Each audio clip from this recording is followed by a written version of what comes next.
तो दोस्तों आपका स्वागत है एक बार फिर से हमारे चैनल नोटबोर्ड में। तो दोस्तों आज की इस वीडियो में हम क्लास 11th अकाउंट्स का जो सिलेबस है सेशन 2023 और 24 के लिए वो देखने वाले हैं। तो इस वीडियो में दोस्तों मैं आपको मिड टर्म एग्ज़ाम का, एनुअल एग्ज़ाम का सिलेबस और वेटेज क्या होने वाली है हर यूनिट की वो बताने वाला हूँ। तो ज़रूर वीडियो में एंड तक बने रहिए। सबसे पहले दोस्तों आपकी दो बुक है अकाउंट्स की। पार्ट ए जो है फाइनेंशियल अकाउंटिंग 1 और पार्ट बी जो है फाइनेंशियल अकाउंटिंग 2।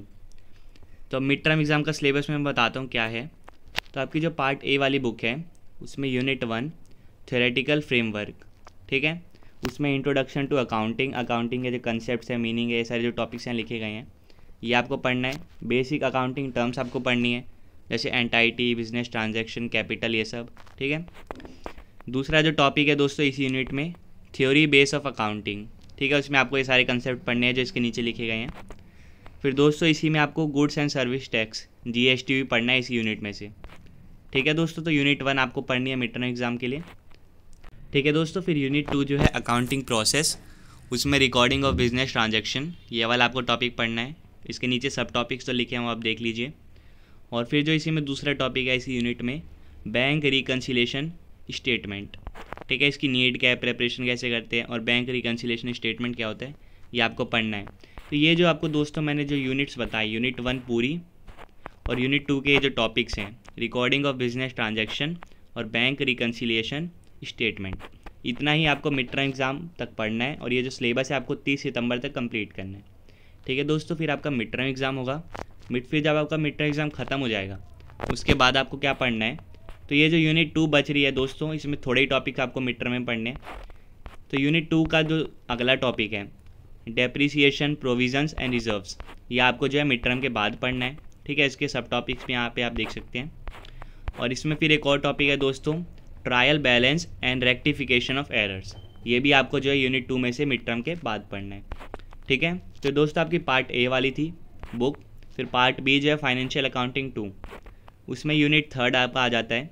तो उसमें financial statements of sole proprietorship, ठीक है, ये आपको पढ़ना है। ये वाली यूनिट टॉपिक कौन सा पढ़ना है आपको, फाइनेंशियल स्टेटमेंट और इनकम्प्लीट रिकॉर्ड्स, ये आपको जो है मिड टर्म के बाद पढ़ना है, ठीक है।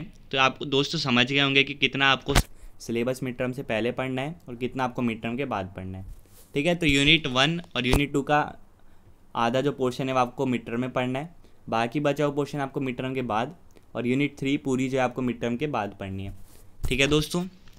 फिर आपको प्रोजेक्ट वर्क बनाना है। और ये जो पूरा आपको सिलेबस मैंने बताया दोस्तों, तीनों जो यूनिट्स हैं मिड टर्म से पहले वाली भी और बाद वाली, तीनों कंबाइंड आपको 31 जनवरी 2024 तक कंप्लीट करनी है। फिर आपके एनुअल एग्ज़ाम में ये सारी तीनों यूनिट्स आने वाली है, ठीक है।